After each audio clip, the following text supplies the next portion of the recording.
यदि आप अपने घर में साफ सफाई का काम करना शुरू कर रहे हैं तो किसी की देखा देखी मत करिए। जब आपके अंतर मन से आवाज़ आ जाएगी, हाँ मुझे ये काम करना अब शुरू कर देना है, तो उस काम का एक पॉजिटिव रिजल्ट निकलता है। आपके आसपास एक सकारात्मक ऊर्जा भी बढ़ जाती है। तो फ्रेंड्स, आज की वीडियो कुछ इसी हिसाब से है। हेलो फ्रेंड्स, नमस्ते and welcome back to my channel Barewal Rashmi. तो हमारे किचन में हम कितनी भी कैबिनेट बनवा लें, फिर भी सामान इधर से उधर पड़ा ही रहता है। आप कितना भी मॉडिफाई करवा लीजिए किचन को या नॉन मॉडिफाई हो, किचन एक ऐसी ज़रूरत होती है जहां आपको स्टोरेज के लिए कुछ ना कुछ कंटेनर्स की ज़रूरत होती है, बड़े वाले बॉक्सेस की। तो इस तरीके का एक बॉक्स मैं लेके आई हूँ जिसके अंदर 4 व्हील हैं जो बहुत ही आराम से इस तरीके से खींचने के लिए आसानी करेंगे। तो कैबिनेट के अंदर आप, यदि आपकी नॉन मॉड्यूलर किचन है, इस तरीके के जब आप बड़े बड़े कंटेनर यूज़ करते हैं, सामान को बाहर निकालने के लिए बहुत ही आसानी होती है। मैं कल एक मार्ट में गई थी, वहाँ से ये एक premium houseware classic multipurpose box मैंने परचेज़ किया था। आई थिंक ये 300 के आसपास है। आप इसको किसी भी चीज़ के लिए यूज़ कर सकते हैं, जैसे टॉयज़ है, बुक्स है, या अपनी किचन की ग्रोसरी को फिलअप करने के लिए भी। अक्सर हमारी जो नॉन मॉड्यूलर किचन होती है वहाँ पे इतनी ज़्यादा स्टोरेज नहीं होता है, और हमारे घर में कुछ ना कुछ देखिए बाहर से, जैसे बिल्ली आ गई, चूहा आ गया, उन सब से अपनी ग्रोसरी को बचाना बहुत ज़रूरी होता है। उस हिसाब से इस तरीके के कंटेनर यदि आप अपने किचन में रखते हैं तो आपकी ग्रोसरी बिल्कुल सेफ़ रहती है। और सबसे अच्छी बात है, ये बाहर को पुल करने के लिए, ड्रैग करने के लिए बहुत ही ईजी है। ऐसी बात नहीं है कि हाँ इतना हैवी वेट हो जाएगा, तो अब हम कैसे करेंगे।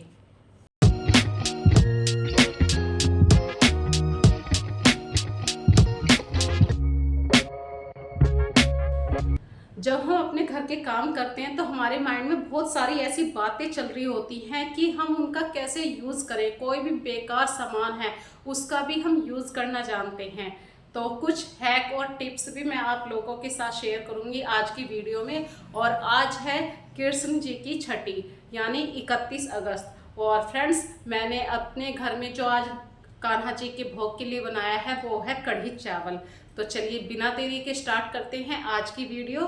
कुछ टिप्स, कुछ हैक और बर्तनों की कुछ साफ सफाई, घर को हम कैसे ऑर्गेनाइज कर सकते हैं, यही है आज की वीडियो में। चलिए, हमारी किचन में कुछ ना कुछ, जब हम तेल का बनाते हैं, ऑयल का कुछ ना कुछ बनाते हैं, तो हमारी कढ़ाई में काफ़ी कुछ नीचे लग जाता है। मतलब खाने के बहुत सारे पार्टिकल्स नीचे जमा हो जाते हैं, जिसकी वजह से वो तेल यूज़ करने लायक नहीं होता।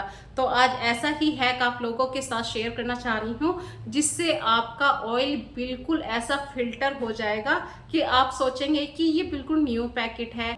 एक मिडिल क्लास फैमिली के अकॉर्डिंग फ्रेंड्स, मैं अपनी बातें अक्सर आप लोगों के साथ शेयर करती हूँ, किस तरीके से मैं अपनी किचन में अपने खाने पीने की चीज़ों को साफ करके रखती हूँ। इसी तरीके से यदि हमने कुकिंग करे हुए तेल को थोड़ा सा फॉइल पेपर लगा के छान लिया, तो जो भी कुकिंग वाले पार्ट्स होते हैं वो कढ़ाई के अंदर रह जाएंगे या फिल्टर करे हुए पेपर के ऊपर आ जाएंगे। इस तरीके से हमारे पास बिल्कुल फिल्टर ऑयल रहेगा, जो हमारी हेल्थ के लिए भी बिल्कुल सेफ है। तो आज का ये हैक आप लोगों को कैसा लगा मुझे कमेंट सेक्शन में ज़रूर बताइए। जो नए नए अपनी गृहस्थी को संभाल रहे हैं उन्हें बिल्कुल आइडिया नहीं होता कि बासमती चावल के अंदर कितना पानी डालना चाहिए। बाय चांस यदि ज़्यादा पानी डाल दिया है आपने, कोई बात नहीं, उस चावल के पानी को आप दाल के अंदर डाल दीजिए।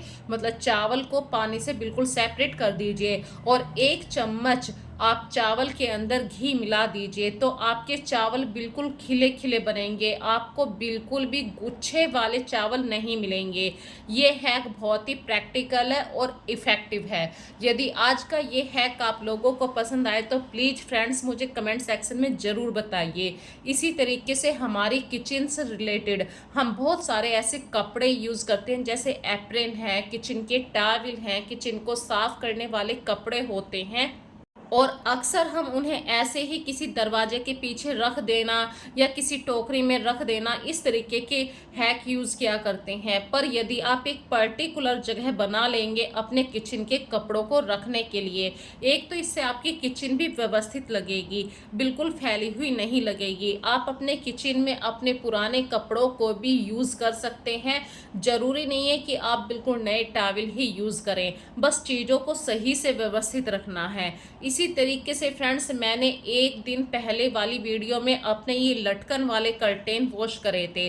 अब जब लटकन वाले कर्टेन वॉश करे हैं, क्योंकि ये मैक्रम के धागे के बने होते हैं, बहुत ही बारीक धागा होता है, तो ये आपस में बहुत ही इलझ जाते हैं। तो इनको मतलब धोने में भी सावधानी यूज़ करनी पड़ती है, और जब हम इन्हें हैंग करते हैं तब भी बहुत सावधानी यूज़ करनी पड़ती है। अदरवाइज़ बहुत सारा टाइम हमारा इन्हें सुलझाने में ही चला जाता है। तो मैंने इनके अंदर एक नॉड बांधी थी, जो मैंने आपको अपनी पहली क्लिप में भी दिखाई हैं। तो लटकन वाले कर्टेन्स को जब भी आप इस तरीके से वॉश करें तो एक नॉड ज़रूर बांध लीजिए। और अपने घर की साफ़ सफाई करना मैंने स्टार्ट कर दिया है। सबसे पहले ड्राइंग रूम की साफ़ सफाई से ही शुरू किया है। और हम हाउसवाइफ फ्रेंड्स अक्सर अपने काम घर पर अकेले ही किया करते हैं, तो प्लीज़ सावधानी ज़रूर यूज़ कीजिए। वो एक कहावत आप लोगों ने सुनी होगी कि सावधानी हटी दुर्घटना घटी। तो फ्रेंड्स, मैं अकेले ही थी और मैंने सोफे के हैंडल के ऊपर पाँव रख के अपने कर्टेन को बिल्कुल, जो इसका कर्टेन होल्डर होता है, उसको पेचकस से कसा था। तो ये थोड़ा सा रिस्की काम था, पर करना मुझे ही था, क्योंकि बच्चे बाहर हैं, हस्बैंड ऑफिस में हैं। तो हमारे किचन के या घर की डेकोरेशन के जो भी काम होते हैं वो हमें अकेले ही करने पड़ते हैं। तो आप ये बिल्कुल अपने दिमाग से निकाल दीजिए कि आप एक हाउसवाइफ हैं और कि आप कुछ नहीं कर सकते। आप अकेले पूरे घर को मैनेज करते हैं। छोटी से छोटी प्रॉब्लम हो या बड़ी से बड़ी प्रॉब्लम है, आप आराम से सुलझा लेती हैं। तो इन मैक्रम वाले कर्टेन्स की क्या प्रॉब्लम है? तो देखिए, मैंने नॉट बांधी थी और उसकी वजह से आराम से ये कर्टेन्स बिल्कुल सुलझ गए हैं। और इसी तरीके से यदि आप अक्सर अपने किचन को बिल्कुल साफ़ कर लेते हैं, लेकिन एक छोटा सा काम भूल जाते हैं, जैसे कि बर्तन साफ़ करने के बाद उन पे कपड़ा लगा के रखना। आप बर्तन साफ़ कर लेते हैं लेकिन बास्केट में बर्तन ऐसे ही छोड़ देते हैं, तो ये एक अच्छी हैबिट तो नहीं है, क्योंकि बर्तनों के अंदर कहीं ना कहीं साबुन का, सर्फ का निशान आ जाता है और वे अनटाइडी भी लगते हैं। इसलिए बर्तन जैसे ही सूख जाएं, उन्हें एक पर्टिकुलर प्लेस दीजिए। भले ही आपकी किचन नॉन मॉड्यूलर है या मॉड्यूलर है, किचन में जितनी साफ़ सफाई रहेगी उतनी आपकी किचन बिल्कुल ऑर्गेनाइज रहेगी, व्यवस्थित रहेगी। इसी तरीके से मैं अपने किचन में एक छोटी सी बास्केट अक्सर रखा करती हूँ, जिसमें मुझे चीज़ें आराम से मिल जाएं, जो ज़रूरत की चीज़ें हैं, बार बार ज़रूरत पड़ती है। जैसे अदरक कूटने की ज़रूरत है, तुलसा जी के पत्तों की ज़रूरत है, वो गैस के पास अक्सर रखा करती हूँ। इस तरीके की बास्केट रखने से आपके किचन में बहुत बड़ा आपका एक हेल्पफुल हैंड आपको मिल जाएगा। इसी तरीके से फ्रेंड्स, जब वीक में या 10 दिन में आप घी बनाते हैं, घी सफ़ेद तो बिल्कुल बन जाएगा यदि भैंस के दूध है, पर गाय का दूध है तो हल्का सा पीलापन आ जाता है। ये बात आप लोग अच्छी तरीके से जानते हैं। पर घी बनाने के लिए थोड़ी सी जल्दबाजी हो जाए तो क्या कहना। तो इसके लिए आप थोड़ा सा एक चुटकी नमक डाल दीजिए। जो घी के अंदर मट्ठा होगा, छाछ होगी, वो नीचे तली में आ जाएगी और बहुत ही सेकंडों में, मिनटों में आपका घी अलग हो जाएगा। इस तरीके से देखिए, ये 10 दिन की मलाई की मैंने सेपरेट करके घी निकाल लिया है। और यहाँ पे एक बहुत बढ़िया सा हैक बताने वाली हूँ। जिस बर्तन के अंदर आप घी बनाते हैं, आप सोचते हैं कि अब तो इसके अंदर छाछ है, मट्ठा है, अब इसका क्या करना है, जबकि इसके अंदर बहुत सारा घी होता है। तो आपको 1 गिलास पानी डाल के उस पानी को बॉईल कर लेना है और एक चाय की छलनी में सब कुछ छान लीजिए। जो भी चाय की छलनी के ऊपर आएगा उसे वेस्टेज समझ लीजिए और इस पानी को आप फ्रिज के अंदर रख दीजिए। घी की एक मोटी परत आपको पानी के ऊपर रखी हुई मिल जाएगी। तो इसी तरीके से फ्रेंड्स, आज है कृष्ण भगवान जी की छठी, जिसके लिए हमें आज कढ़ी का प्रसाद भोग लगाना है अपने कान्हा जी के लिए, अपने ठाकुर जी के लिए। तो इसके लिए फ्रेंड्स देखिए, मैंने बड़े बर्तन का यूज़ किया है और मैं वही बर्तन यूज़ करती हूँ जो बिल्कुल साफ़ हैं, बिल्कुल स्वच्छ हैं। और कान्हा जी के भोग के लिए, चाहे कान्हा जी का भोग हो या भगवान जी के कोई से भी देवी देवता के लिए आप भोग बना रहे हैं, लहसुन प्याज का भोग लगाना बिल्कुल वर्जित होता है। तो आप ध्यान से, जिस दिन आपको ये पता है कि कढ़ी बननी है और कान्हा जी के लिए, तो आप उस दिन उस कढ़ी में थोड़ा सा फ्लेवर डालने के लिए मेथी दाना डाल सकते हैं, करी पत्ता लीव्स डाल सकते हैं, जीरा और हींग तो रहता ही है, लहसुन प्याज मत डालिए। अदरवाइज यदि आपकी फैमिली मेंबर खाते हैं भाई कढ़ी में लहसुन प्याज डालते हैं, जब भी उसका एक बहुत अच्छा फ्लेवर आता है। तो आप पहले कान्हा जी के लिए बिल्कुल सिंपल सा एक भोग बनाइए, साफ हो, स्वच्छ हो। सबसे पहले कान्हा जी के लिए भोग निकालिए, उसके बाद आप उसमें और कुछ ऐड कर सकते हैं। जैसे कि अभी मैं तड़का लगाऊंगी। अभी तो मैं सिर्फ जो कान्हा जी के लिए मैंने कढ़ी बनाई है उसमें पकौड़ी नहीं डली है। तो सिंपल आपको बेसन लेना है, 4 चम्मच है, और आपको सिर्फ हल्दी, नमक और मिर्च, कान्हा जी को बिल्कुल सिंपल सी स्वादिष्ट सी कढ़ी लगानी है, और वो भी कच्ची नहीं। उसे खूब देर खदकाइए, क्योंकि कढ़ी में जब भी स्वाद आता है जब वो अच्छी तरीके से बॉईल हो जाती है। और हाँ, कढ़ी को जब तक उसमें बॉईल नहीं आता है उसे हिलाते जरूर रहिए, अदरवाइज वो कढ़ी फट जाएगी, जो देखने में भी अच्छी नहीं और स्वाद में भी अच्छी नहीं। और गर्मा गर्म जब कढ़ी अच्छी तरीके से बॉईल हो जाए तो आप उसे गैस से नीचे उतार लीजिए, किसी स्टैंड पे ज़रूर रखिए। ये छोटी छोटी सी बातें होती हैं। और फिर जो आपने गर्मा गर्म पकौड़ी निकाली हैं कढ़ी के अंदर डाल दीजिए और अपने कान्हा जी के लिए कढ़ी का भोग लगाइए, क्योंकि कान्हा जी की आज छठी है, 6 दिन हो चुके हैं जन्माष्टमी पर। और हमारे यहाँ तो देखिए, मैंने भी कान्हा जी के लिए छठी पर पकौड़ी बनाई है और कढ़ी बनाई है। तो अभी मैं आप लोगों के सामने ही बिल्कुल सिंपल सी कढ़ी निकालूंगी, कोई इसमें मैंने लहसुन प्याज का तड़का नहीं दिया है।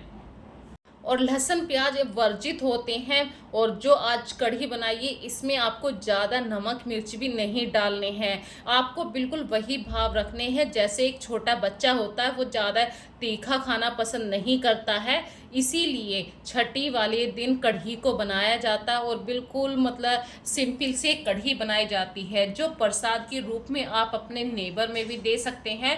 तो मैंने यहाँ पे कढ़ी में थोड़ा सा स्वाद डालने के लिए देसी घी डाला है। और अब मैं जा रही हूँ अपने कान्हा जी को इसी कढ़ी का भोग लगाने के लिए, क्योंकि आज दिन की शुरुआत यहीं से होने वाली थी, पर ये क्लिप मैंने आप लोगों को सबसे लास्ट में शेयर की है। अब बात करते हैं फ्रेंड्स, जो सिंपल सी कढ़ी होती है उसमें एक तड़का देना होता है, जायका देना होता है। तो कढ़ी तो अच्छे तरीके से बॉईल हो चुकी है, इसमें आप लंबे लंबे प्याज डालिए। प्याज के साथ आपको मतलब लहसुन डालना है, अदरक डालना है और हरी मिर्ची। यहाँ पे मैं हरी मिर्ची भी, लाल मिर्ची भी और साबुत सूखी मिर्ची, तीनों मिर्ची यूज़ कर रही हूँ। और थोड़ी सी आधी चम्मच पीसी लाल मिर्च भी डाल रही हूँ, क्योंकि इनसे एक फ्लेवर आएगा। और जब तक कढ़ी में एक अच्छा सा फ्लेवर ना आ जाए, तड़का ना आ जाए, जब तक कढ़ी खाने का स्वाद नहीं आता। यहाँ पे आज देखिए, आपको कढ़ी के अंदर पकोड़े भी मिलेंगे, प्याज भी मिलेंगे, और प्याज वाली कढ़ी खाने का जो टेस्ट आता है, आपके पास बिल्कुल भी ये कढ़ी शाम तक नहीं बचेगी, ये दोपहर तक ही कढ़ी ख़त्म हो जाएगी। और यहाँ पे एक छोटी सी बात और शेयर करना चाह रही हूँ, जब आप पकोड़े बनाएं, देखिए पकोड़े छोटे मोटे हो ही जाते हैं, बड़े हैं तो आप उन्हें तोड़ के डालिए, क्योंकि कढ़ी के अंदर डाल के वो थोड़े से फूल जाते हैं। और कढ़ी में जब आप पकोड़े डाल दें तो उसके अंदर एक बॉईल फिर से लगवाइए, और फिर अपने फैमिली मेंबर में आप किसी को भी शेयर कीजिए गर्मा गर्म कढ़ी, खीरा और चावल। तो फ्रेंड्स, आज प्रसाद के रूप में भी वही थी सिंपल सी कढ़ी, और मैंने अपने हस्बैंड के लिए थोड़ा सा जायका लगाने के लिए कढ़ी चावल में इस तरीके से जायका लगाया। आस्था को भी ये कढ़ी बहुत पसंद आई। अब बात करते हैं कुछ साफ़ सफाई की। तो कल जो मैंने क्लिप बनाई थी उसमें मैंने घी निकाला था फ्रेंड्स, और घी निकालते हुए जो वेस्टेज मट्ठा होता है उस मट्ठे को मैं कभी भी फेंका नहीं करती हूँ। उस मट्ठे को मैं लोहे की कढ़ाई में फिल कर देती हूँ, क्योंकि खट्टेपन के कारण लोहे की कढ़ाई बिल्कुल साफ़ हो जाती है। यहाँ पे देखिए मैंने सिर्फ साबुन लिया है, ना कोई पीताम्बरी यूज़ करती हूँ मैं। और लोहे की कढ़ाई को बस आपको इस साबुन से, जूने से अच्छे तरीके से रब करना है। बिना खर्चे के आपकी लोहे की कढ़ाई बिल्कुल साफ चकाचक चमचमाचम ऐसी लोहे की कढ़ाई हो जाएगी। आपने ये ट्रिक यदि यूज़ नहीं करी है तो प्लीज़ यूज़ करके देखिए। बिल्कुल डायरेक्टली आपकी आंखों के सामने ये ट्रिक आप लोगों के साथ शेयर कर रही हूँ। तो फ्रेंड्स, आज की वीडियो यदि आप लोगों को पसंद आई है तो प्लीज़ मुझे इस वीडियो को में कमेंट ज़रूर किया कीजिए। एक और छोटी सी यहाँ पे बात बता रही हूँ, अक्सर हम लोग पानी पीते हैं नींबू पानी, तो जो नींबू के छिलके होते हैं तो उनको फेंके मत। किसी भी पीतल तांबे के बर्तन के अंदर पानी भरिए और नींबू का छिलका इस तरीके से डिप करके डाल दीजिए। आपका तांबे का बर्तन बिल्कुल साफ़ हो जाएगा। ये ट्रिक बिल्कुल प्रैक्टिकल है और मैंने कितनी बार इस ट्रिक को यूज़ किया है। अक्सर आप लोगों के साथ शेयर भी करती हूँ, पता नहीं आप लोगों ने देखी है वो क्लिप या नहीं। तो फ्रेंड्स, इस क्लिप को ज़रूर देखिए और मुझे कमेंट सेक्शन में ज़रूर बताइए। फिर मिलेंगे एक नई वीडियो में नए कॉन्सेप्ट के साथ। तब तक के लिए फ्रेंड्स अपना ध्यान रखिए। So take care friends, bye bye.